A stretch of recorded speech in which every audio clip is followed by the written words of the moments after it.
السلام عليك يا رسول الله. السلام علیکم. وعلیکم السلام ورحمۃ اللہ وبرکاتہ. جی حضرت، آپ کی آواز آ رہی ہے اور لائیو سیشن جاری ہے الحمدللہ. جی الحمد للہ رب العالمین والصلاة والسلام علی اشرف الانبیاء والمرسلین وعلی آلہ واصحابہ اجمعین. اعوذ باللہ من الشیطان الرجیم. بسم اللہ الرحمن الرحیم. ان اللہ وملائکتہ یصلون علی النبی یا ایہا الذین آمنوا صلوا علیہ وسلموا تسلیما.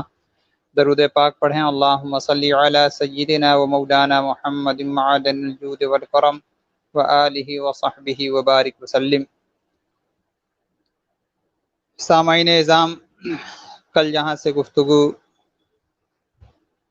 مکمل ہوئی تھی وہیں سے ابتدا کرتے ہیں. کل آپ سورہ فتح شریف کے حوالے سے چند باتیں سماعت کیے تھے. اب سورہ حجرات سے آج اپنے گفتگو کی ابتدا کرتے ہیں. حجرہ کے معنی گھر یا کمرہ ہوتا ہے، چونکہ اس میں ان بدوؤں اور دیہاتیوں کا ذکر ہے جو بارگاہ رسالت صلی اللہ تعالی علیہ وسلم کے ادب سے ناآشنا تھے، اور تاجدار عرب و عجم صلی اللہ تعالی علیہ وسلم کو اپنی پرانی روایات کے مطابق باہر سے آواز دے رہے تھے، اس لیے اس کا نام حجرات رکھ دیا گیا. ساتھ ہی چونکہ اس میں اخلاق فاضلہ اور مکارم عالیہ کا بھی بیان ہے، اس لیے اسے سورۃ الآداب بھی کہہ دیا جاتا ہے. ابتدائی آیات میں اللہ تبارک و تعالی نے بارگاہ نبوت کے آداب اور احکام کو بیان فرمایا ہے. آپ سے آگے بڑھنے کی کوئی کوشش نہ کرے، نیز آپ کی آواز پر اپنی آواز کو اونچا کرنا بھی ادب کے منافی ہے، اور ایسی بے ادبی ہے کہ جس سے ساری نیکیاں ایمان سمیت برباد ہو سکتی ہیں. اس کے بعد اہل ادب کے لیے مغفرت اور اجر عظیم کی بشارت سنائی گئی. اللہ تعالیٰ نے ان لوگوں کی بھی مذمت فرمائی ہے جو نبی کونین صلی اللہ علیہ وسلم کے گھر کے باہر آ کر بلند آواز سے پکارتے ہیں. اللہ نے ایسے لوگوں کو بے عقل قرار دیا. صحابہ کرام رسول کریم صلی اللہ علیہ وسلم کے دنیا سے پردہ فرما جانے کے بعد بھی آپ کی مسجد میں آواز کو بلند کرنے کو برا جانتے تھے. چنانچہ حضرت عمر فاروق اعظم رضی اللہ تعالی عنہ نے مسجد نبوی شریف میں دو لوگوں کو اونچی آواز سے بات کرتے سنا تو ان کی جانب متوجہ ہو کر کے پوچھا، کہاں کے ہو؟ انہوں نے کہا کہ ہم طائف کے رہنے والے ہیں. حضرت عمر فاروق اعظم نے فرمایا، اگر تم مدینہ کے ہوتے تو میں تمہاری پٹائی کر دیتا. دوسرے رکوع میں اللہ تبارک و تعالیٰ نے اخلاقیات کی بڑی اعلیٰ تعلیم دی، خاص طور پر یہ کہ مسلمان مرد و زن ایک دوسرے کا مذاق نہ اڑائیں اور ایک دوسرے کی عیب جوئی بھی نہ کریں. حضرات مکرم، خاص طور سے اس آیت پاک کے اندر ہمیں غور کرنا چاہیے کہ موجودہ وقت میں مذاق اور ایک دوسرے کا استہزاء اس قدر ہمارے معاشرے کے اندر رواج پا چکا ہے کہ ہم اس تعلق سے اس قدر بے باکی کا مظاہرہ کرتے ہیں، گویا کہ یہ کام کرنا ہمارے زندگی کا ایک اہم حصہ ہو، اور اس پر مداومت بھی اس قدر بڑھ چکی ہے کہ باقاعدہ اب اس طرح کی محفلیں سجائی جاتی ہیں. چند دوست بیٹھ کر کے ایک دوست کے تعلق سے وہ باتیں کہتے ہیں جس سے سب محظوظ ہوں، اور اس شخص کے دل پر کیا گزرتی ہے اس بات سے کسی کو کوئی لینا دینا نہیں ہوتا، اور اس طرح دلوں کے اندر بغض اور کینہ پیدا ہوتا ہے، اور اچھی خاصی دوستی دشمنی کی صورت اختیار کر لیتی ہے.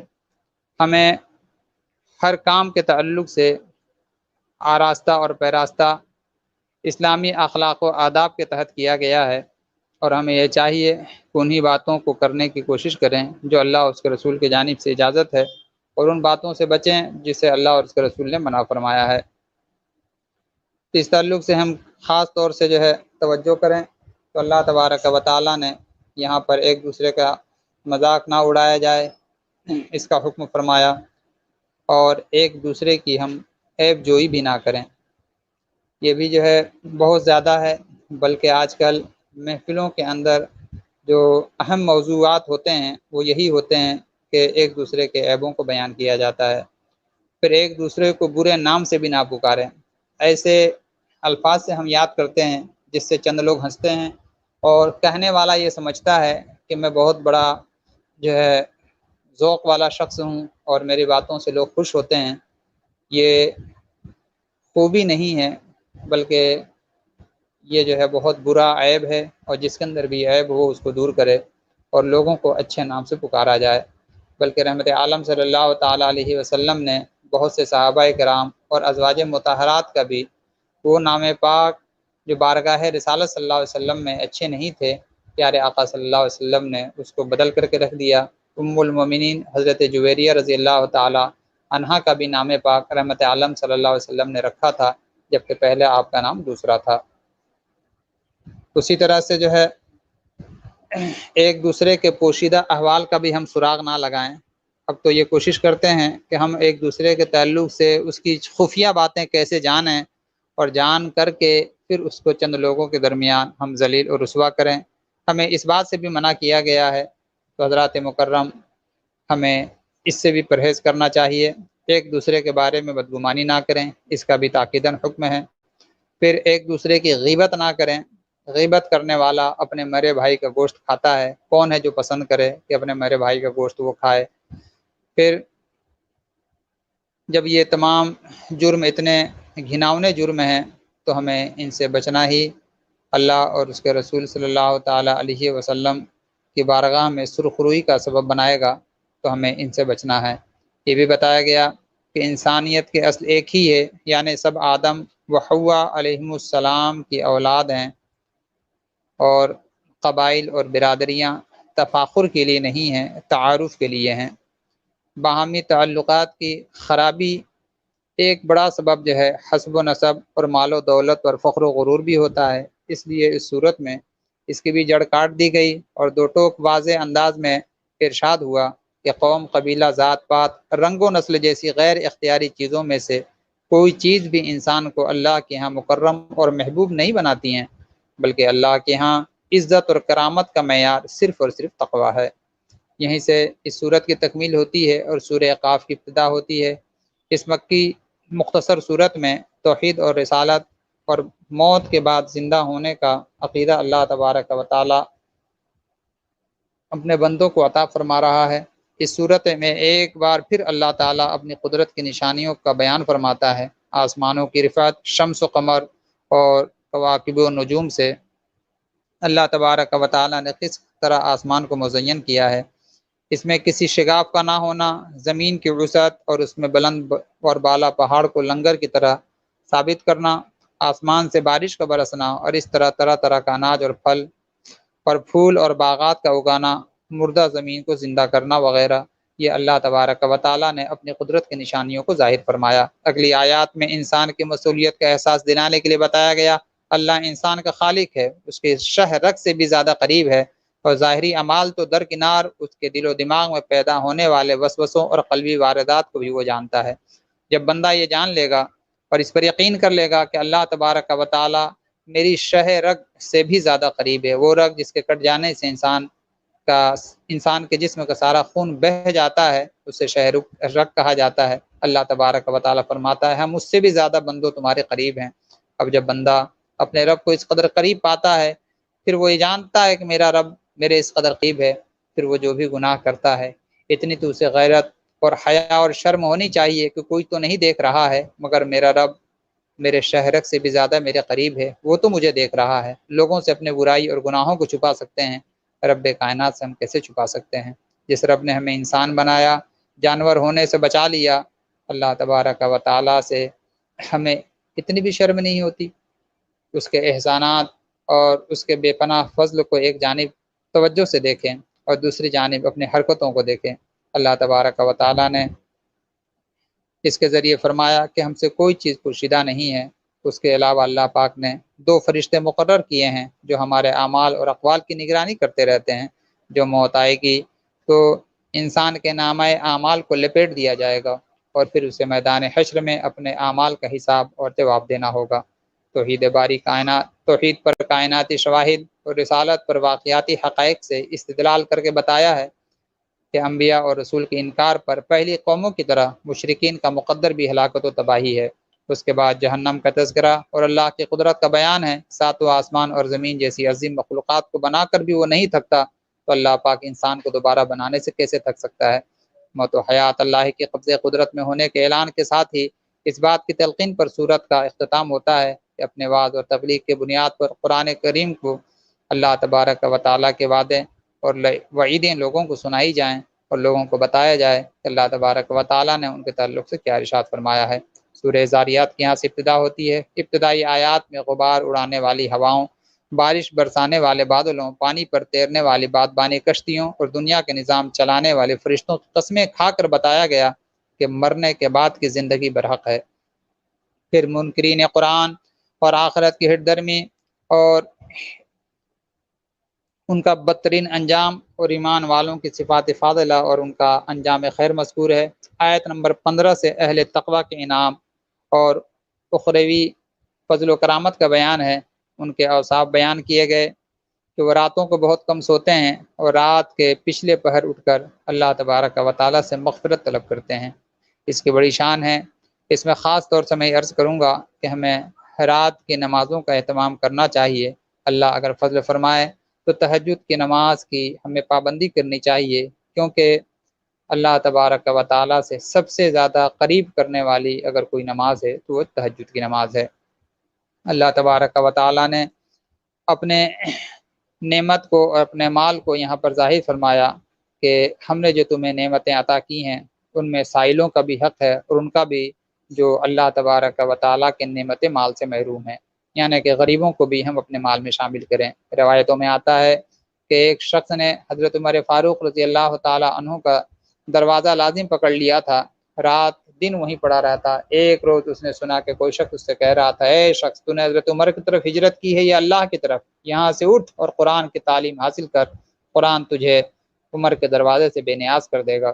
وہ شخص یہ سن کر کے غائب ہو گیا۔ حضرت عمر رضی اللہ تعالیٰ نے اسے ڈھونڈا تو معلوم ہوا کہ وہ گوشہ نشین ہے اور اللہ کی عبادت میں مشغول۔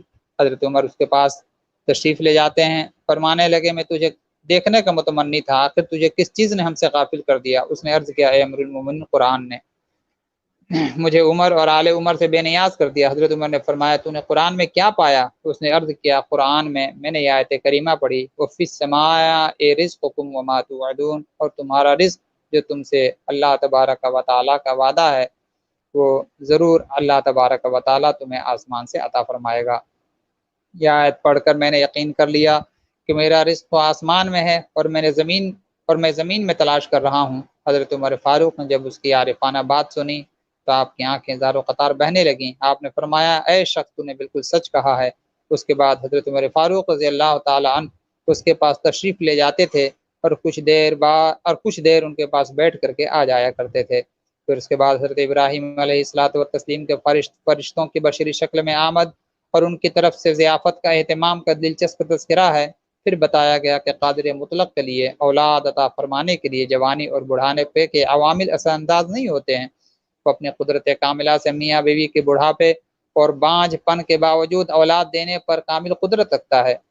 یہیں سے 26ویں پارے کی تکمیل ہوتی ہے اور اب ہم 27ویں پارے کی جانب آتے ہیں۔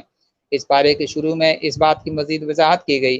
حضرت ابراہیم علیہ السلام کے پاس آنے والے اجنبی انسان نہیں بلکہ بشری شکل میں فرشتے تھے۔ حضرت ابراہیم علیہ السلام نے ان سے پوچھا کہ آپ کا مشن کیا ہے؟ انہوں نے کہا، ہم مجرموں کی ایک قوم کی طرف بھیجے گئے ہیں تاکہ ان پر مٹی سے پکے ہوئے پتھر برسائیں جو آپ کے نزدیک حد سے زیادہ تجاوز کرنے والے ہیں۔ حضرات مکرم، یہاں پر بھی آج جو سائنسی دنیا کے نظام ہیں اور میزائل کا تجربہ کر کے اپنے ہدف تک میزائل کو پہنچایا جاتا ہے، اللہ تبارک و تعالیٰ نے آج سے 1450 سال پہلے قرآن میں اس کا تصور پیش کیا، اور قوم لوط پر اللہ تعالیٰ نے جنسی بیراہ روی کی وجہ سے کنکر برسائے۔ اللہ تعالیٰ نے حضرت لوط علیہ السلام کے گھر کے علاوہ ساری بستی کو تباہ کر دیا، اس لیے کہ پوری بستی میں صرف آپ کا گھرانہ مسلمان تھا۔ یہاں پر جو اس کو وہی پتھر لگتا تھا جو اس کا ہدف ہوتا تھا، اور یوں جو ہے قرآن نے اس بات کا بہت پہلے اشارہ دے دیا تھا کہ اس طرح بھی ہتھیار دنیا میں بنائے جا سکتے ہیں، بلکہ اللہ تبارک و تعالیٰ نے تمام علوم کو بہت پہلے اتار دیے، اور جب اللہ پاک کی مرضی یہ ہوتی ہے کہ وہ علم دنیا میں ظاہر کیا جائے تو کسی انسان کے ذہن میں چاہے وہ نیک ہو یا نیک نہ ہو، جیسا اللہ چاہے اس کی مرضی اور اس کی قدرت کی یہ بات ہے، اور پھر اللہ پاک اس علم کو ظاہر فرماتا ہے۔ قوم فرعون پر اللہ تعالیٰ کے عذاب کی وجہ یہ تھی کہ فرعون اپنی حکومت اور طاقت کی وجہ سے اعتراف حق سے روگردانی کرتا رہا، اور سیدنا موسیٰ علیہ السلام کو مجنون اور جادوگر قرار دیتا رہا۔ اللہ تعالیٰ نے اس کو اور اس کی فوجوں کو پکڑ کر سمندر کے پرشور لہروں کے نظر کر دیا۔ قوم عاد کی تباہی کی یہ وجہ تھی کہ وہ اللہ کو بھول چکے تھے، اور اللہ کی عطا کردہ جسمانی طاقت پر شکریہ ادا کرنے کے بجائے دنیا کو چیلنج کر رہے تھے کہ ہم سے زیادہ طاقتور کون۔ اللہ تعالیٰ نے ان پر بھلائی سے خالص ہوا کو بھیجا، جس چیز سے بھی وہ ہوا گزر گئی اس کو ریزہ کر گئی، اور سمود کے واقعے میں بھی عبرت ہے کہ ان سے کہہ دیا گیا تھا کہ تم لوگ ایک مقررہ وقت تک لطف اندوز ہو، لیکن انہوں نے اپنے رب کے حکم سے سرتابی کی۔ حضرات مکرم حضرت شعیب علیہ الصلاۃ والتسلیم نے پہلے ان سے فرمایا کہ تم پر پہلے ایک سفید ہوا آئے گی، پھر سفید ہوا تم پر ایسی ہوا آئے گی جو تم کو سفیدی دے گی، پھر اس کے بعد وہ ہوا جو ہے تمہارے چہروں کو زرد کر دے گی، پھر اس کے بعد تمہارا چہرہ سرخ ہو جائے گا، اور پھر جو ہے تمہارا چہرہ سیاہ ہو جائے گا۔ اس کے بعد صبح کے وقت تم پر عذاب نازل ہوگا، چنانچہ جیسا آپ نے فرمایا تھا ویسا ہی ہوا، اور وہ سب کے سب ہلاک اور تباہ و برباد ہو گئے۔ اس میں حضرت صالح علیہ الصلاۃ والتسلیم کو اللہ کے جانب سے بعد میں آنے والے واقعات کی اطلاع دی گئی، اور یوں آپ نے اپنے علم غیب کو ظاہر فرمایا۔ ذرا آپ سوچیں کہ اگر بعد میں آنے والے واقعات انبیاء کرام کو معلوم نہیں ہو سکتے، اور یہ جو ہے منشأ الہی کے خلاف ہے، تو حضرت صالح علیہ الصلاۃ والتسلیم نے یہاں پر علم غیب کا اظہار کیوں فرمایا؟ جب حضرت صالح علیہ الصلاۃ والتسلیم علم غیب کا اظہار فرما سکتے ہیں، تو پھر سید عالم صلی اللہ تعالیٰ علیہ وسلم کو علم غیب کیوں نہیں، اور آپ کیوں نہیں جو ہے علم غیب کا اظہار فرما سکتے ہیں؟ اس میں ان تمام لوگوں کے لیے فکر ہے جو رحمت عالم صلی اللہ علیہ وسلم کی علم غیب کو علم غیب کے اقرار نہیں کرتے، اور قرآن کے برملا فرمان کا وہ جو ہے عملی اور قولی انکار کرتے ہیں۔ یہاں پر ایک اور بات قابل غور رہے کہ حضرت صالح علیہ الصلاۃ والتسلیم یعنی کہ قوم سمود کو جو اللہ تبارک و تعالیٰ نے تباہ و برباد فرمایا، تو پہلے سفید، پھر اس کے بعد زرد ہوئے، پھر اس کے بعد سرخ ہوئے، پھر اس کے بعد سیاہ ہوئے۔ یہ سیاہی در حقیقت اللہ تبارک و تعالیٰ کے غضب اور عذاب کا سبب ہے، اسی لیے سیاہ کپڑے سے علماء کرام نے منع فرمایا ہے، اور اس میں بالواسطہ یا بلا واسطہ ایک طرح سے شیعوں کے لباس کا رد ہے۔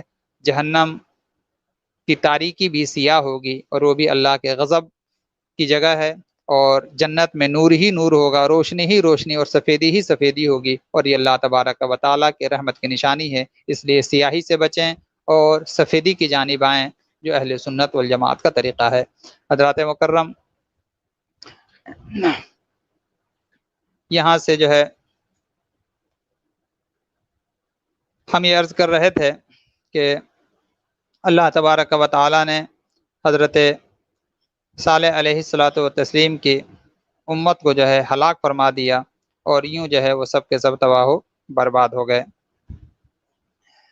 آیت نمبر 47 میں بتایا گیا کہ آسمان کو ہم نے اپنے دست قدرت سے بنایا ہے، اور اس کو توسیع دینے والے ہیں۔ آج ماہرین فلکیات اور سائنسدان نت نئی کہکشاؤں کو دریافت کر کے یہ کہتے ہیں، اور یہ بھی کہتے ہیں کہ لاتعداد کہکشائیں ایسی ہیں جو ابھی دریافت نہیں ہو سکی ہیں، لیکن قرآن نے بالائی کائنات اور قدرت کے خلائی نظام کی وسعت کے بارے میں بہت پہلے بیان کر دیا۔ یہاں سے ہمیں یہ اس بات کا احساس ہونا چاہیے، بلکہ میں یہ عرض کروں گا کہ آج اگر سائنسسٹ کوئی بات کہتے ہیں تو اہل ایمان کو ان باتوں پر بڑا یقین ہو جاتا ہے، مگر قرآن نے 1450 سال پہلے ان تمام حقائق سے اہل ایمان کو آگاہ کر دیا ہے۔ افسوس امت مسلمہ سائنس کی باتوں پر تو کان دھرتی ہے، مگر قرآن کا وہ کلام جو لازوال ہے، اس لازوال کلام پر کان نہیں دھرتی ہے۔ بڑے افسوس کی بات ہے، سائنسسٹ تو خود کفر کے اندھیروں میں بھٹک رہے ہیں، وہ کیا کسی کو روشنی دیں گے؟ قرآن نور ہے، اللہ تبارک و تعالی نور ہے، اور اللہ تبارک و تعالی نے اپنے نبی کو بھی نور سے مزین فرمایا ہے۔ پھر ان تمام نوروں کے ہوتے ہوئے مسلمان اگر تاریکی کی جانب توجہ کرے تو یہ کس قدر بد نصیبی ہے۔ حضرات مکرم، یہیں سے جو ہے اس صورت کی تکمیل ہوتی ہے، اور اب ہم سورہ طور کی جانب بڑھتے ہیں۔ اس صورت میں اللہ تبارک و تعالیٰ کے اٹل عذاب کا ذکر ہے۔ جب اس کا فیصلہ ہو جاتا ہے تو کوئی اسے ٹالنے والا نہیں۔ آسمان تھر تھرانے لگتا ہے اور پہاڑ بہت تیزی سے چلنے لگتے ہیں۔ اس کے بعد اس بات کا ذکر ہے کہ اہل تقوی جنت اور نعمتوں میں پروردگار کے عطاؤں سے بہرہ مند ہو رہے ہوں گے، اور ان کا رب ان کو عذاب جہنم سے بچا لے گا۔ ان سے کہا جائے گا اپنے اعمال کے بدلے جو جی چاہے کھاؤ پیو۔ ایک دوسرے سے جڑے قطاروں میں بچھے تختوں پر ٹیک لگائے ہوں گے، اور اللہ تعالیٰ کشادہ اور بڑی بڑی آنکھ والی حوروں کو ان کی زوجیت میں دے گا۔ روایتوں میں آتا ہے ایک مرتبہ حضرت عمر فاروق رضی اللہ تعالیٰ عنہ کسی شخص کے گھر کے پاس سے گزرے۔ وہ اس وقت سورہ طور کی تلاوت کر رہا تھا۔ آپ ٹھہر کر اس کی تلاوت سننے لگے۔ جب وہ شخص اس آیت کریمہ پر پہنچا، ان عذاب ربک لواقع ما له من دافع، حضرات مکرم حضرت عمر فاروق رضی اللہ تعالی عنہ اپنے گدھے سے اتر پڑے اور ایک دیوار سے ٹیک لگا کر کھڑے ہو گئے۔ اس جو ہے آیت کا مطلب یہ ہے، بے شک تیرے رب کا عذاب ضرور ہو کر کے رہے گا اور اسے کوئی دور نہ کر سکے گا۔ آپ عالم وارفتگی میں یوں ہی بہت دیر تک کھڑے رہے، پھر گھر تشریف لے گئے اور ایسے بیمار ہوئے کہ 1 مہینے تک لوگ آپ کی عیادت کو آتے رہے، لیکن کسی کو یہ معلوم نہ ہو سکا کہ ان کو کیا مرض لاحق ہے۔ اس آیت کے تعلق سے ایک دوسرا دلدوز واقعہ بھی ملتا ہے کہ حضرت حسن بصری رضی اللہ تعالی عنہ کی مجلس میں کسی شخص نے اس صورت کی تلاوت کی۔ حسن بصری رضی اللہ تعالی عنہ زار و قطار رونے لگے، ساتھ میں آپ کے ہم مجلس بھی رو پڑے۔ حضرت مالک بن دینار نہ صرف روئے بلکہ تڑپ تڑپ کر کے بے ہوش بھی ہو گئے۔ اگلی آیات میں یہ واضح فرما دیا گیا کہ اہل ایمان کی اولاد نے بھی اگر ایمان اور اعمال صالحہ میں اپنے باپ کی پیروی کی تو اللہ تبارک و تعالی جنت میں اسے ملائے گا، اور ان کے اپنے نیک عمل میں کوئی کمی واقع نہ ہوگی۔ مزید فرمایا ہم ان کی خواہش کے مطابق ان کو پھل اور گوشت دیں گے، نیز اہل جنت کو اللہ تعالیٰ ایسی شراب پلائے گا جس کے زیر اثر آ کر نہ تو جنتی بےہودگی کریں گے اور نہ ہی کوئی گناہ، اور ان کے سامنے چھپے ہوئے موتیوں جیسے خوبصورت اور نفیس خدام ہوں گے۔ اہل جنت ایک دوسرے سے سوالات بھی کریں گے اور کہیں گے کہ ہم لوگ اس اخروی زندگی سے قبل اپنے بال بچوں کو آخرت کے عذاب سے ڈرایا کرتے تھے، تو ہم پر اللہ نے کتنا احسان کیا ہے کہ جھلسا دینے والے عذاب سے ہمیں بچا لیا۔ بے شک اللہ تبارک و تعالی بڑا احسان اور کرم فرمانے والا ہے۔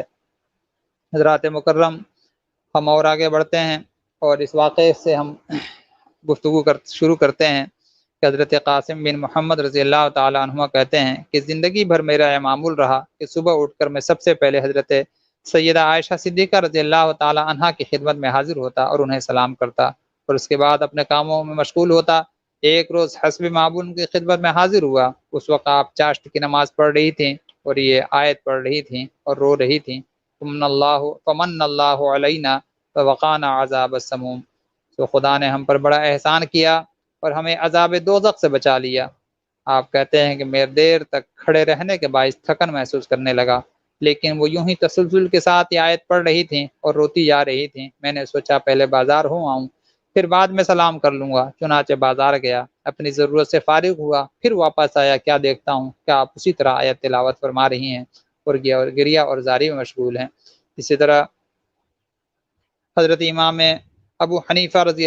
اعظم ابو حنیفہ رضی اللہ تعالی عنہ کے ساتھ عشاء کی نماز ادا کی۔ ایک جو ہے محدث بیان کرتے ہیں، کیونکہ مجھے تنہائی میں آپ سے ایک مسئلہ دریافت کرنا تھا، اس لیے میں انتظار میں بیٹھا رہا۔ جب سارے نمازی مسجد سے چلے گئے، امام اعظم نے یہ سمجھ کر کہ مسجد میں کوئی نہیں، نماز نفل شروع فرما دی اور بلند آواز سے قرآن پڑھنا شروع کر دیتے ہیں۔ جب یہ آیت پر پڑھتے ہیں جو اوپر میں نے ابھی بیان کیا، تو اسی آیت کو بار بار پڑھتے ہیں یہاں تک کہ فجر کی اذان ہو گئی۔ حضرات مکرم، اس سے ہمیں اندازہ ہونا چاہیے کہ اللہ تبارک و تعالیٰ نے جو فرمایا ہے بے شک حق اور سچ ہے، اور ہمارے اسلاف اس کی حقانیت پر عملی طور سے جو قائم رہے، اور انہوں نے جو ہے یہ جو یقین کر لیا کہ بے شک اللہ تبارک و تعالیٰ نے جو فرمایا ہے وہ ہو کر کے رہے گا، تبھی تو ان کے اپنے انداز اور اپنے زندگی گزارنے کے طریقے اس بات کی گواہی دے رہے تھے، اور ایسا لگ رہا تھا کہ جیسے کہ وہ اس فرمان عالی شان کو خود ملاحظہ کر رہے ہیں اور دیکھ رہے ہیں کہ ویسا عمل ہو رہا ہے، اور اللہ تبارک و تعالیٰ کے خوف سے کس قدر وہ رویا کرتے تھے، اور اللہ کے خوف سے کس قدر وہ جو ہے گڑ گڑایا کرتے تھے۔ ہمیں بھی یہ چاہیے کہ ہم اپنے اسلاف کا طریقہ اختیار کریں، اور بے فکری کا جو ہمارا مزاج بن چکا ہے اس مزاج کو ہم دور کرنے کی کوشش کریں۔ اللہ پاک نے اس کے بعد معروضی انداز اختیار کر کے قدرت باری کی منکرین کو مخاطب کر کے ارشاد فرمایا، کیا وہ بغیر سبب کے پیدا کر دیے گئے، یا خود ہی وہ اپنے خالق ہیں؟ کیا آسمانوں اور زمینوں کو انہوں نے پیدا کیا ہے؟ کیا تیرے رب کی رحمت کے خزانے ان کے قبضے و قدرت میں ہیں؟ کیا ان کے پاس کوئی سیڑھی ہے جس پر یہ چڑھ کر بالائی کائنات کو باتوں کو سن لیتے ہیں؟ اگر ایسا ہے تو کوئی واضح دلیل پیش کرے۔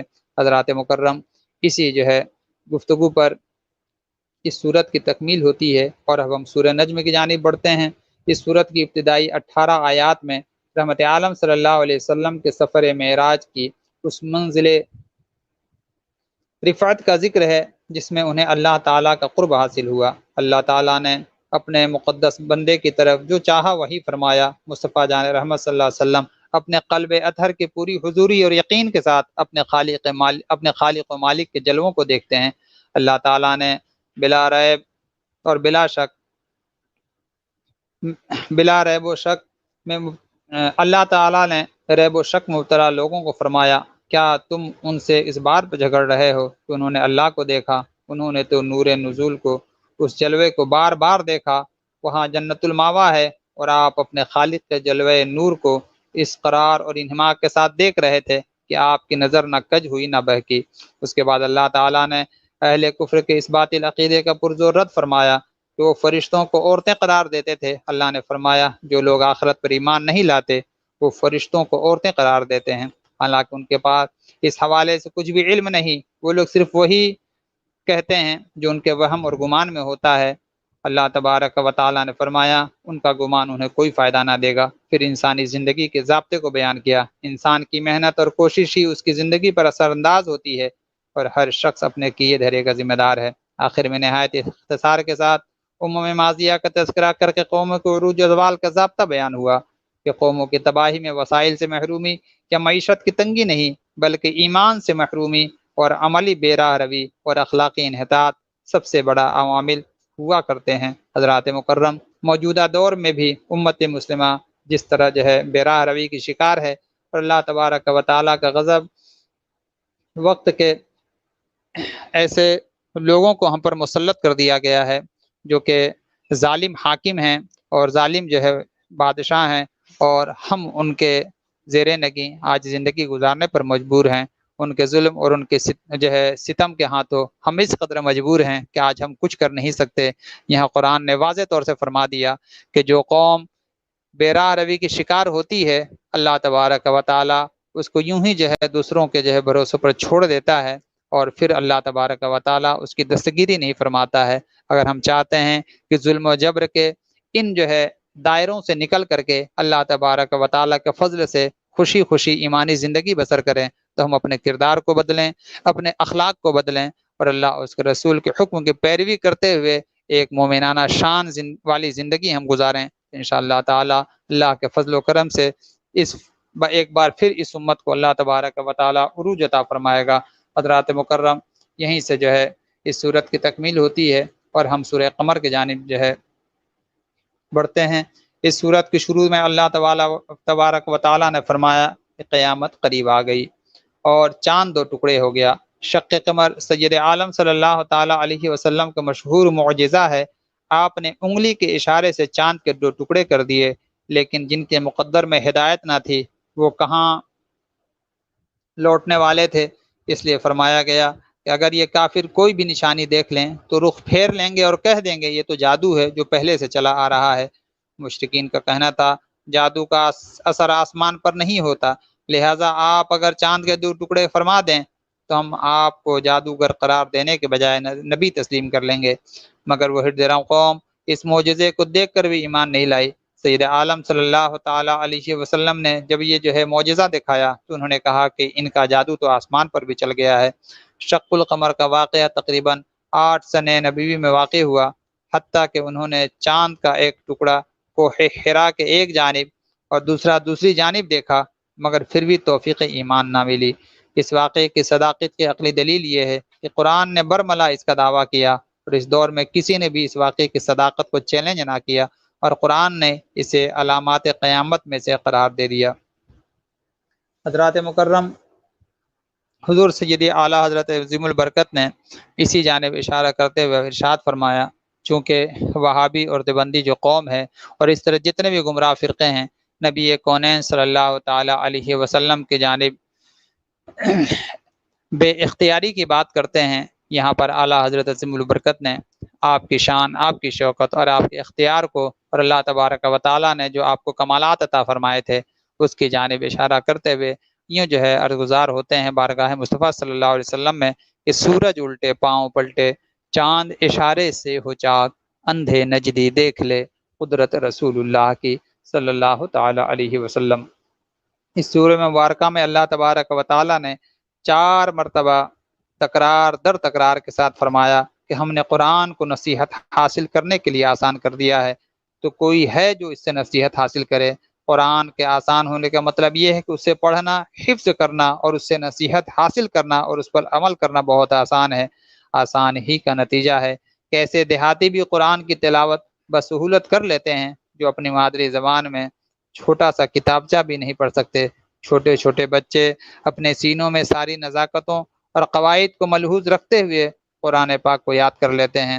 اس کے بعد قوم عاد و سمود، قوم لوط و فرعون، جو اپنے اپنے دور میں طاقت و قوت، ہنر اور ٹیکنالوجی، مستحکم معیشت اور مضبوط سیاسی نظام کے نمائندے تھے، ان کی تکذیب و نافرمانی پر ہلاکت و تباہی کی مثالیں پیش کر کے کافروں کو وعید اور اہل ایمان کو بشارت اور تسلی دی کہ دعوت حق کے مخالفین کتنے ہی با اثر مستحکم کیوں نہ ہو جائیں، اللہ کے عذاب سے وہ نہیں بچ سکتے ہیں۔ لہٰذا مشرکین مکہ پر بھی ایک دن یہ دن آنے والا ہے جب یہ شکست کھا کر کے میدان بدر سے راہ فرار اختیار کرنے پر ہی آپ یہ سمجھیں گے۔ حضرات مکرم، اہل ایمان دنیا کے چاہے جس کونے میں ہو، چاہے ملک عزیز ہندوستان کا ہی کیوں نہ معاملہ ہو، ابھی ماضی قریب کی ہی بات ہے کہ مسلمانوں کو کہیں پر تنہا پا کر کے کسی نہ کسی طرح انہیں مجبور اور بے کس اور بے سہارا سمجھ کر کے موب لنچنگ کے ذریعے موت کے گھاٹ اتارا گیا، طرح طرح کی اذیتیں اور پریشانیوں کے دور سے انہیں گزارا گیا، اور کس قدر بے چینی کے حالت میں ان کو موت کے گھاٹ ان ظالموں نے اتارا۔ اور اللہ تبارک و تعالیٰ کو مقدس گھر جسے ہم بابری مسجد کے نام سے یاد کرتے تھے، کس قدر جو ہے ظالمانہ فیصلے کے تحت اس کو جو ہے انہوں نے بت گدے میں تبدیل کرنے کی ناپاک سازشیں کی، مگر اس وقت یہ اپنے کامیابی پر بڑا فخر کر رہے تھے۔ مگر جب اللہ کا عذاب نازل ہوتا ہے تو بڑے بڑے مشرکین اور بڑے بڑے جابر کافرین بھی جو ہے انگشت بدندہ ہو جاتے ہیں، اور انہیں سجائی نہیں دیتا ہے کہ وہ کیا کریں اور کیا نہ کریں۔ آج جب اللہ کا عذاب نازل ہو چکا ہے، ہر شخص اسے دیکھ رہا ہے، مگر یہ حق بات کہنے سے وہ کتراتا ہے، بلکہ آج جنہیں کہنا چاہیے تھا وہ بھی اس حوالے سے خاموشی اختیار کیے ہوئے ہیں۔ اللہ تبارک و تعالیٰ کہ یہ عذاب دیکھیں اور برملا لوگوں سے کہیں کہ دیکھو یہ قرآن کا وعدہ ہے، یہ اللہ کا وعدہ ہے۔ اللہ تبارک و تعالیٰ کی طاقت کو کوئی دنیا کا طاقتور چیلنج نہیں کر سکتا ہے۔ تمام لوگوں کی طاقتیں یہ اللہ کی دی ہوئی ہیں، اور اللہ تبارک و تعالیٰ کی طاقت ہمیشہ سے ہے، ہمیشہ رہے گی، اور اس کی طاقت کے مقابلے میں دنیا کی کوئی طاقت رائی کا بھی جو ہے حیثیت نہیں رکھتی ہے، اور اللہ تبارک و تعالیٰ کی طاقت کو کوئی چیلنج نہیں کر سکتا ہے۔ حضرات مکرم، آج دیکھیں بڑے بڑے اسلام سے دشمنی رکھنے والے اور اپنے دل میں اناد رکھنے والے آج کہاں پہنچ گئے ہیں، اور آج کس طرح وہ جو ہے بے کس اور مجبور ہو گئے ہیں۔ بڑے بڑے ان کے دعوے آج کھوکھلے ثابت ہوئے، اور بے شک جب اللہ تبارک و تعالیٰ اپنا غضب نازل کرے گا تو پھر کسی کو کوئی سہارا نہ ملے گا۔ لوگوں ذرا سوچیں، ہر شخص ذرا غور کرے، اس بات پر بار بار غور کرے کہ جب دنیا میں اللہ کا عذاب، یہ وہ عذاب نہیں ہے جس کا بار بار قرآن میں ذکر ہے، اور عذاب شدید سے اللہ نے بار بار ڈرایا ہے، یہ تو ہلکا سا عذاب ہے، یہ اس عذاب کا کروڑواں حصہ بھی نہیں ہے جو آج دنیا ہم اپنی آنکھوں سے دیکھ رہے ہیں۔ آج مسلمانوں کو ملک ہندوستان سے دور بھگانے والے، یہاں کی زمین سے انہیں بے دخل کرنے والے آج خود بے دخل ہو گئے ہیں، اور آج انہیں جو ہے 3 فٹ کی جگہ بھی انہیں نہیں مل رہی ہے کہ وہ اس میں دفن ہو سکیں یا اپنا وہ علاج کرا سکیں۔ انسان کس قدر مجبور ہے، مگر اس کے باوجود بھی اس کے اندر کبر کتنا ہے، نخوت کتنا ہے، غرور کتنا ہے، کس قدر بڑائی والی باتیں کرتا ہے، مگر پاگلوں کی جس طرح باتیں ہوتی ہیں اسی طرح کفر اور اہل طغیان کی باتیں ہیں۔ اللہ تبارک و تعالی ہمیں سمجھ عطا فرمائے، اور قرآن پر اور اللہ کے فرمان پر یقین کے ساتھ ایمان والی زندگی گزارنے کی اللہ تبارک و تعالی ہم سب کو توفیق رفیق عطا فرمائے۔ اللہ تبارک و تعالی نے اس صورت کے اخیر میں اہل تقوی کا ذکر فرمایا ہے۔ اہل تقوی کا مقام بہت بلند ہے، بے شک اللہ پرہیزگار لوگوں کو جنت کے نہروں جنت عطا فرمائے گا جس میں نہریں ہوں گی، اور وہ اپنے حقیقی گھروں میں اللہ تبارک و تعالی کے پاس ہوں گے۔ اس کے بعد سورہ رحمان کی ابتدا ہوتی ہے۔ کفار و مشرکین یہ الزام دیتے تھے کہ سید عالم صلی اللہ علیہ وسلم کو معاذ اللہ کوئی شخص خفیہ قرآن سکھا جاتا ہے، تو اس کے جواب میں اس صورت کی ابتدائی آیات نازل ہوئی کہ وہ رحمان ہی ہے جس نے خود رسول عربی صلی اللہ علیہ وسلم کو قرآن سکھایا۔ یہاں پر وہابیہ اور دیا بنا اپنا محاسبہ کریں، وہ یہ کہتے ہیں کہ حضرت جبرائیل علیہ الصلوۃ والتسلیم رحمت عالم صلی اللہ علیہ وسلم کو قرآن سکھاتے تھے، یہ ان کا یہ دعویٰ ہے، اور اللہ کا دعویٰ یہ ہے کہ ہم نے اپنے محبوب کو قرآن سکھایا۔ مسلمانوں، جس کا دعویٰ خدا کے دعوے سے ٹکرا جائے وہ صاحب ایمان کیسے ہو سکتا ہے؟ آپ خود غور کر لیں۔ اللہ فرماتا ہے کہ وہ رحمان ہی ہے جس نے اپنے محبوب کو قرآن سکھایا، اس نے اپنے محبوب کو کامل انسان بنایا، اور اسی نے انہیں برحق رسول صلی اللہ تعالی علیہ وسلم بنا کر کے بھیجا، اور انہیں جو ہے ما کانا و ما یکون کا علم عطا فرمایا۔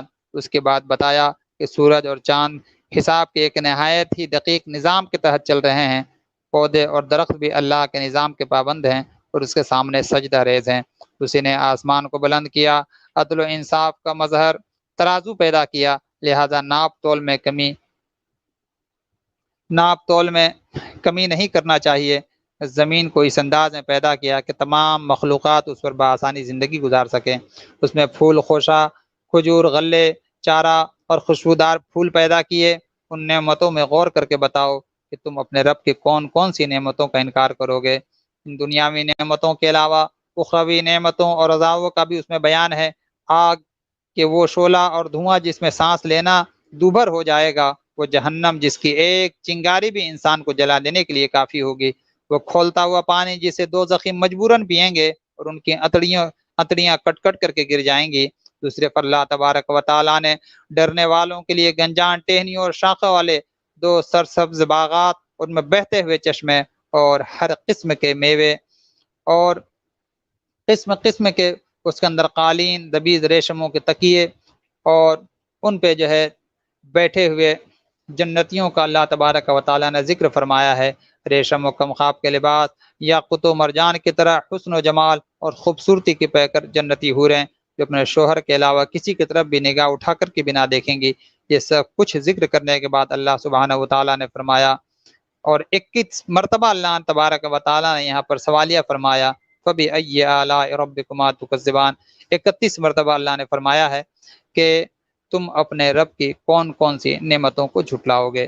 آخر میں اللہ تبارک و تعالیٰ نے ذوالجلال والاکرام کے نام کے برکتوں کے تذکرے پر صورت کو مکمل فرمایا ہے۔ حضرت یزید ابن ابان فرماتے ہیں کہ گھر میں داخل حضرت یزید ابن ابان جو ہے آپ آہو بکا کرتے تھے اور گھر میں داخل ہوتے تب بھی روتے، کسی جنازے میں شریک ہوتے تو بھی روتے، اور ان کی مجلس میں بیٹھتے ہر شخص ان کا رونا دیکھ کر خود بھی رونے لگتا۔ ایک دن ان کے صاحبزادے نے ان سے پوچھا کہ والد گرامی آپ اتنا کیوں روتے ہیں؟ قسم بخدا اگر آتش دوزخ صرف آپ ہی کے لیے بھڑکائی گئی ہوتی تو آپ کے آنسوؤں کے سیلاب سے وہ بھی بجھ گئی ہوتی۔ فرمایا تیری ماں تجھ پر نوحہ کرے، یقیناً جہنم میرے لیے، میرے دوستوں کے لیے اور ہمارے جن بھائیوں کے لیے تیار کی گئی ہے۔ کیا تم نے ارشاد باری نہیں سنا ہے؟ سنفرغ لکم ایھا الثقلان، کیا تیری نظر سے یہ آیت نہیں گزری ہے؟ یرسل علیکما شواظ من نار ونحاس فلا تنتصران، یوں ہی آپ آیت تلاوت کرتے تھے جب آپ اس آیت پر پہنچے، یطوفون بینہا وبین حمیم آن، تو راوی کہتے ہیں کہ حضرت رقاشی روتے تڑپتے اور چیخیں مارتے ہوئے پورے گھر میں دیوانہ وار گھومنے لگتے، حتیٰ کہ آپ پر غشی طاری ہو جاتی۔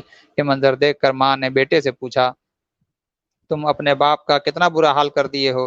بیٹا سراپا نیاز بن کر کے عرض کرتا، امی جان قسم خدا کی میری یہ نیت نہ تھی، میرا کہا سن کر وہ شدید رونا دھونا کچھ کم کر دیں، ورنہ یہ کہ گریا و بکا شباب پر آ جائے اور وہ خود جان کو اللہ تبارک و تعالیٰ کے حوالے کر دیں۔ حضرات مکرم، آپ اس میں بھی غور کریں کہ اللہ والے کس قدر اللہ تبارک و تعالیٰ سے ڈرنے والے تھے۔ حضرات مکرم، یہاں سے اب ہم سورہ واقعہ کی ابتدا کرتے ہیں۔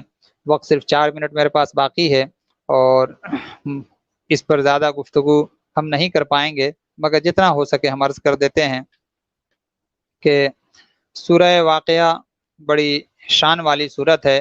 آج ہمارے اکثر بھائی یہ کہتے ہیں کہ ہم اپنے کاروبار سے پریشان ہیں، ہم مفلسی کے دہلیز پر پہنچ چکے ہیں۔ سورہ واقعہ کی شان یہ ہے کہ رحمت عالم صلی اللہ علیہ وسلم نے ارشاد فرمایا ہے کہ جو کوئی سورہ واقعہ کو تسلسل کے ساتھ پڑھے گا بلا ناغہ تو اللہ تبارک و تعالیٰ اسے فقر و فاقہ سے امان عطا فرمائے گا۔ صحابی رسول حضرت عبداللہ ابن مسعود رضی اللہ تعالیٰ عنہ جو فقیہ صحابی ہیں اور صف اول کے صحابی رسول صلی اللہ علیہ وسلم ہیں، ان کی ذات پر خود رحمت عالم صلی اللہ علیہ وسلم کو ایسا عظیم اعتماد تھا کہ سرکار ارشاد فرماتے ہیں کہ میری امت کے لیے عبداللہ ابن مسعود جو چاہتے ہیں میں بھی وہی چاہتا ہوں۔ ذرا آپ سوچیں کہ کس قدر سید عالم صلی اللہ علیہ وسلم کو آپ پر یقین تھا۔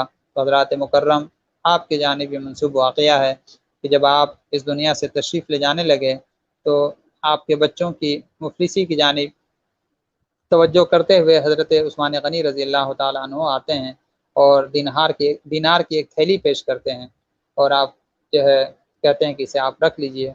تو آپ نے عرض کیا کہ یہ میرے لیے کیوں آپ دے رہے ہیں؟ تو آپ نے فرمایا کہ آپ کی بیماری میں کام آئیں گے اور آپ کے بعد آپ کے بچوں کو کام آئے گا۔ تو آپ نے ارشاد فرمایا کہ میرا اللہ حافظ و ناصر ہے، رہی بات میرے بچوں کی تو میں نے اپنے بچوں کو سورہ واقعہ کی تعلیم دے دی ہے۔ نبی کون و مکان صلی اللہ علیہ وسلم نے ارشاد فرمایا کہ جو سورہ واقعہ پڑھتا رہے گا اللہ تبارک و تعالیٰ اسے فقر و فاقہ سے امان عطا فرمائے گا۔ تو مجھے نبی کون و مکان صلی اللہ علیہ وسلم کی دی ہوئی دولت کے آگے آپ کی دولت لیتے ہوئے شرم محسوس ہوتی ہے۔ ذرا آپ غور کریں اور فکر کریں کہ کس قدر پیارے آقا صلی اللہ علیہ وسلم کے صحابہ کو فرمان مصطفیٰ صلی اللہ علیہ وسلم پر ایمان تھا۔ سورت کا مرکزی مضمون بعث بعد الموت کا عقیدہ ہے، قیامت ایک دن ضرور قائم ہوگی اور یہ ایک ایسی حقیقت ہے جس کا جھٹلانا ناممکن ہے۔ اس دن عدل و انصاف کے ایسے فیصلے ہوں گے جس کے نتیجے میں بعض لوگ اعزاز و اکرام کے مستحق ہوں گے جبکہ بعض لوگ ذلت و رسوائی کا منہ دیکھیں گے۔ لوگوں کی نیکی اور بدی کے حوالے سے 3 جماعتیں بنائی گئیں۔ ایک اصحاب میمنہ ہیں یعنی اہل سعادت و خیر ہیں، دوسرے السابقون المقربون، یہ وہ لوگ ہیں جو نیکی میں سب پر سبقت لے جائیں گے، اور تیسرے اصحاب المشمہ ہیں، یہ بدنصیب لوگ ہیں جو اہل جہنم ہوں گے۔ اس کے بعد ایک بار پھر جنت کی پرکشش نعمتوں کا ذکر ہے، ایک دوسرے کے بالمقابل جنتی تکیوں پر ٹیک لگائے زر و جواہرات سے مرصع تختوں پر بیٹھے ہوں گے، ان پر شراب طہور کے جام پیش کیا جائے گا اور یہ ایسی شراب طہور ہوگی کہ اس کے جو ہے وہ عقل پر اثر انداز نہیں ہوگی اور وہ پرکیف ہوگی۔ اس کے بعد اصحاب یمین کے لیے مزید نعمتوں کا ذکر ہے، پھر اصحاب الشمال یعنی کہ اللہ کے نافرمان بندوں کے لیے عذاب کی مختلف صورتوں کا ذکر ہے۔ ان میں سے ایک یہ کہ ان کی خوراک زقوم یعنی تھوڑ کا درخت ہوگا، اس درخت کا پھل انتہائی کڑوا ہوتا ہے، اس سے وہ جب پیٹ بھریں گے تو ان پر کھولتا ہوا پانی جو ہے پیش کیا جائے گا، وہ پئیں گے، قیامت کے دن یہی ان کی میزبانی ہوگی۔ ان لوگوں کے جہنم میں جانے کا سب سے بڑا سبب یہ ہوگا کہ یہ گناہوں پر اصرار کرنے والے ہوں گے، پھر یہ کہیں گے کہ جب ہم مر جائیں گے مٹی اور ہڈیاں رہ جائیں گی تو کیا واقعی ہم دوبارہ اٹھائے جائیں گے، اور کیا ہمارے گزرے ہوئے باپ دادا بھی اٹھائے جائیں گے؟ اللہ تعالیٰ فرماتا ہے اے نبی کریم صلی اللہ علیہ وسلم آپ فرما دیجئے کہ اگلے اور پچھلے سب ایک متعین وقت مقررہ پر ضرور جمع کیے جائیں گے۔ اس کے بعد اللہ تعالیٰ نے اپنے قدرت کی طرف متوجہ ہوتے ہوئے فرمایا کہ بتاؤ جو کچھ تم کاشت کرتے ہو اس کو در حقیقت تم اگاتے ہو یا ہم اگانے والے ہیں؟ اگر ہم چاہیں اسے چورا چورا کر کے رکھ دیں۔ تمہارے پینے کا پانی بادلوں سے کون نازل کرتا ہے؟ کیا تم اتارتے ہو یا ہم اتارتے ہیں؟ اگر ہم اس پانی کو نمکین اور کڑوا بنا دیں تو تم کیا کر سکتے ہو؟ کیا اس کے باوجود تم اللہ کا شکر نہیں کرتے؟ جس آگ کو تم جلاتے ہو اس کا درخت کون پیدا کرتا ہے؟ تمہیں اپنے رب عظیم کی تسبیح بیان کرتے رہنا چاہیے۔ اللہ کے پیارے حبیب علیہ الصلوۃ والتسلیم نے فرمایا کہ رب عظیم کی تسبیح بیان کرنے والی یہ جو 5 صورتیں ہیں ان کی جو ہے روز تلاوت کرنی چاہیے۔ پیارے آقا صلی اللہ علیہ وسلم ارشاد فرماتے ہیں کہ سورہ حدید اور اس طرح جو یہ 5 صورتیں ہیں جس کا بیان اگلی نشست میں آئے گا، اسے روز پڑھنا چاہیے۔ اس کی ایک آیت پڑھنے کا 1000 آیت پڑھنے کا اللہ تبارک و تعالی ثواب عطا فرماتا ہے۔ وقت مکمل ہو چکا ہے، پھر انشاءاللہ تعالی 27ویں پارے کا جو مضمون تھوڑا رہ گیا ہے اس کو جو ہم اگلی نشست میں لیں گے۔ اللہ تبارک و تعالی ہم سب کو اپنے پیارے حبیب اعظم صلی اللہ علیہ وسلم کے فرمان پر عمل کی توفیق عطا فرمائے۔ قرآن کے نور کو سینوں سے لگانے کی اللہ تبارک و تعالی ہم سب کو جذبہ عطا فرمائے۔ دعا کے لیے ہاتھ اٹھا لیں۔ اللہم صلی وسلم علی سیدنا مولانا محمد و آل محمد وبارک وسلم۔ اللہم نور قلوبنا بالقرآن وزین اخلاقنا بالقرآن ونجنا من النار بالقرآن وادخلنا الجنة بالقرآن۔ یا اللہ یا رحمان ربنا تقبل منا انك انت السميع العليم وتب علينا انك انت التواب الرحيم۔ سبحان ربك رب العزة عما يصفون وسلام على المرسلين والحمد لله رب العالمين۔ جب دم واپسی ہو یا اللہ لب پہ ہو لا الہ الا اللہ محمد رسول اللہ صلی اللہ علیہ وسلم۔